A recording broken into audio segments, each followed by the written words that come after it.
napanood mo na ba si Andres sa Opo, Bagets? opo. Ang galing niya. Ang galing nila lahat. Oo. Ano masasabi mo sa kanya at sa performance niya?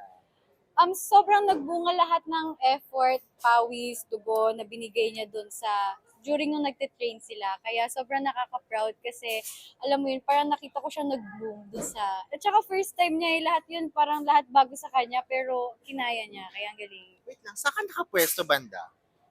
Sa bandang taas ka ba o sa baba? Sa bandang taas. So ikaw talaga yung nakikita namin Ay, yung oo, viral. gumaganon po. Ikaw nga, just got lucky ka. Opo. Ikaw ba, when you watch that Bagets, na-inspire ka rin ba to do musical play in the future?